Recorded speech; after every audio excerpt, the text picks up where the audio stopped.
Welcome to infinitaTV. I'm Christopher, and today we're going to show you one of the biggest social networking and games services in Japan called mobagetown. So mobagetown is basically either, depending on how you're looking at it, a combination is a social networking site with games or a game site with social networking thrown in.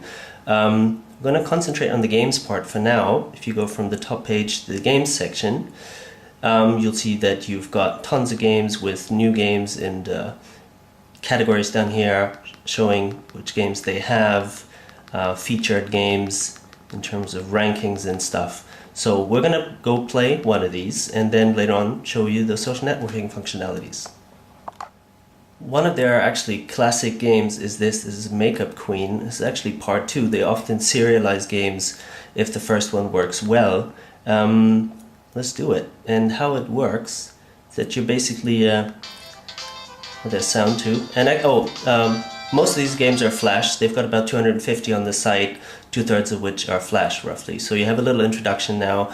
You're a lady that's preparing to go to the office, and you see the powder puff and you have to stop it at the right time to get the makeup right. Next is the eyebrows. I'm basically always hitting the enter button, and if I don't hit it, then the makeup gets hideous.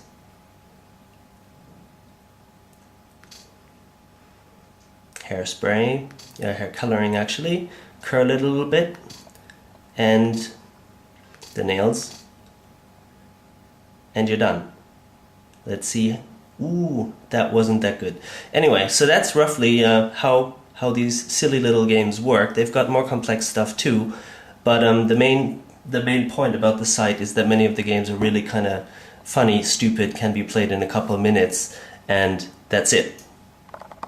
So mobagetown was first launched in 2006, February, by a company called DeNA. That's behind the whole thing, and by now it's got more than 14 million users and around 17 billion page views per month. So you may wonder, how do they make money if what they offer is free games? This kind of illustrates the point a little better, because if you sign up, you basically get an avatar. This guy, which is us, is very well dressed already, but if you're starting, he's basically there not wearing anything. And you can, of course, dress him up with avatar items. Like this is our closet, for example, and you can buy lots of stuff in the shop, around 10,000 items. And how you pay for them is with a kind of microcurrency that's tucked into the site.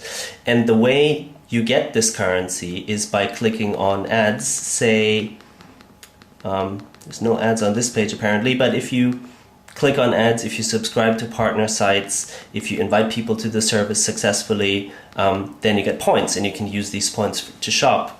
And that model worked reasonably well for a while, and it was their original strategy, but then people started signing up to stuff and canceling a couple weeks later, so obviously advertisers weren't happy with that kind of CPA model.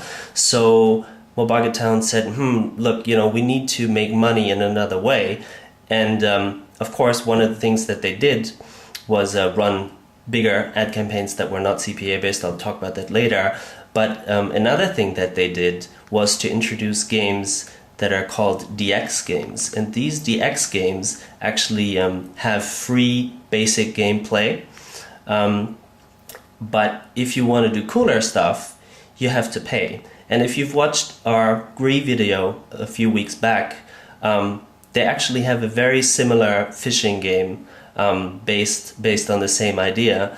That if you want to, catch bigger fish, if you want to fish in cooler spots, you basically have to buy bait and buy hooks and buy rods and whatever it is that you need for fishing. And the same principle applies to other games down here: role-playing games, action games, all kinds of different things. So you can play, but if you want the game to be really fun, you have to pay. And crucially, these points that you need for these games, you don't get for clicking on ads or subscribing to something. You actually have to buy the points with your credit card or get them billed through your phone bill. So you can see on this chart that their revenues have actually been shifting from a service very heavily focusing on affiliate and advertising to paid avatar items and paid in-game items. The paid in-game items is still very small, but it's certainly rising and up and coming. It's basically a proven model in online gaming that they're applying to the social networking and gaming world on mobile. So going back to the social networking side of things, you'll see this little guy, and if you click on this, you basically see the profile page as other people see you. Then they have all kinds of stuff like a friend list. Let's see who we're friends with. Right here, of course, you can send people messages. You can, as we've been doing a lot of testing, as you can see, you can send people messages, you can write blog entries, you can post pictures, you can post videos, you can do all the stuff that's basically standard on social networking, but it's all tied into gaming.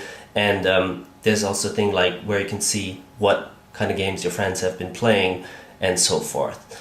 So yeah, that's it for the social networking functionalities.